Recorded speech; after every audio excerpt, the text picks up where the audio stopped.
मौसम बदल रहा है, गुलाबी सर्दियाँ आ गई हैं, मौसम थोड़ा सा खुशनुमा भी हो गया है, सुबह शाम हल्की हल्की सर्दी भी लगने लगी है। लेकिन साथ ही एक और चीज़ बदली है और वो बदली है दिल्ली की हवा। दिल्ली की हवा और ज़्यादा पोल्यूटेड हो गई है और इसे नाम दिया जाता है स्मॉग। अब ये नाम स्मॉग जो है वो डिराइव हुआ है स्मोक और फॉग के कॉम्बिनेशन से, और कहते हैं कि ये इतनी इंटेंस पुअर एयर क्वालिटी है कि इसमें सांस लेना बहुत ज़्यादा बीमारियों को बुलावा देने के बराबर है। लेकिन अब जब कोई चीज़ हवा में ही होगी तो फिर आप उसको नकार भी नहीं सकते हैं। लेकिन आखिर ये होता कैसे है, चलिए इसके बारे में थोड़ा जानते हैं। इसमें होता है nitrogen oxide, sulphur oxide, ozone, smoke और भी बहुत सारे ऐसे पार्टिकल्स जो हवा को गंदा करते हैं, यानी कि पोल्यूटेड करते हैं। और इसी वजह से दिल्ली हमेशा नंबर 1 होता है जब एयर पोल्यूशन की बात आती है।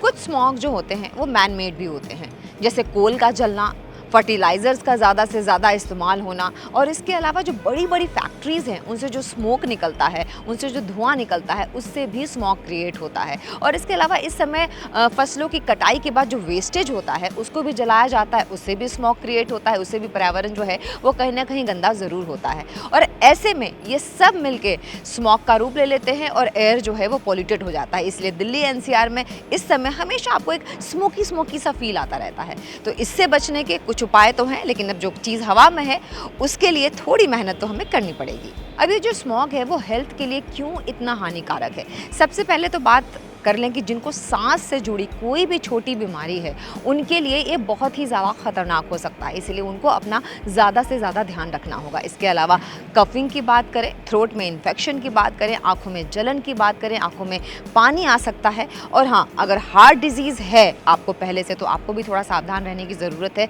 नहीं तो अगर हार्ट डिजीज़ नहीं है और आपकी इम्यूनिटी बहुत कम है तो हार्ट डिजीज़ होने की भी संभावना इससे बढ़ जाती है।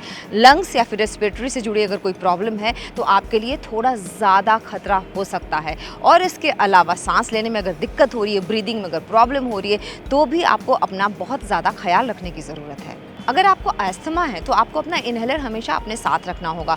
और आप जब भी घर से बाहर निकलें तो कोशिश ये करें कि मास्क का इस्तेमाल अगर आप कर सकते हैं तो ये बहुत ही ज़्यादा अच्छा होगा। अब सड़कों पे इस समय जो गाड़ियाँ चलती हैं उससे भी जो धुआं होता है वो भी स्मॉग में मिलके और भी ज़्यादा खतरा पैदा करता है। तो आप हो सके अगर तो सुबह और शाम जब स्मॉग ज़्यादा होता है, जब ज़रूरी हो तभी घर से इस समय बाहर निकलें।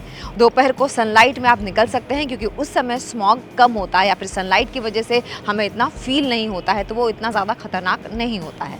और अपने खाने को थोड़ा सा आपको और ज़्यादा संतुलित मेंटेन करने की ज़रूरत है। अगर आप स्मोक करते हैं तो ये स्मॉग आपके स्मोक को और भी ज़्यादा डेंजरस बना सकता है, तो इससे आप ज़रूर बचें। घर में अगर छोटा बच्चा है तो उसका ज़्यादा से ज़्यादा ध्यान रखना है आपको, क्योंकि उसकी इम्यूनिटी कमज़ोर होती है और स्मॉग उसको ज़्यादा परेशान कर सकता है। ऐसे में खांसी जैसी प्रॉब्लम जो कि लगती छोटी है लेकिन जो बाद में बड़ी हो जाती है, इससे भी बचने की बहुत ज़्यादा ज़रूरत है। इसके अलावा आप नेज़ल फ़िल्टर और एयर प्यूरीफायर्स का इस्तेमाल ज़रूर करें इस मौसम में, क्योंकि बहुत ही ज़्यादा ज़रूरी है कि हम जो हवा अपने सांस के द्वारा अंदर ले रहे हैं वो साफ़ सुथरी हो, क्योंकि हम पूरे पर्यावरण को एक साथ तो साफ कर नहीं सकते हैं। और इसके अलावा जो हम खाना खा रहे हैं उसमें विटामिन सी की ज़्यादा से ज़्यादा मात्रा हो, क्योंकि विटामिन सी से युक्त जो भी फ्रूट्स होते हैं या फिर जो भी वेजिटेबल्स होते हैं या जो भी सप्लीमेंट्स हम ले रहे हैं वो हमारी इम्यूनिटी को बूस्ट करने में बहुत ही ज़्यादा अच्छा होता है। तो इसके लिए विटामिन सी का ज़्यादा से ज़्यादा सेवन करें। मैग्नीशियम अगर आपको किसी खाने में मिल रहा है तो उसका भी सेवन आपको ज़रूर करना चाहिए। एंटीऑक्सीडेंट्स, एंटी इन्फ्लामेटरी और ओमेगा फैटी एसिड्स, इनका भी आपको बहुत ज़्यादा इस्तेमाल करना है, यानी कि अपने खाने को थोड़ा सा और फाइन ट्यून करने की ज़रूरत है। और हो सके तो बाहर के खाने से बचें जो आपको जल्दी और ज़्यादा बीमार कर सकता है।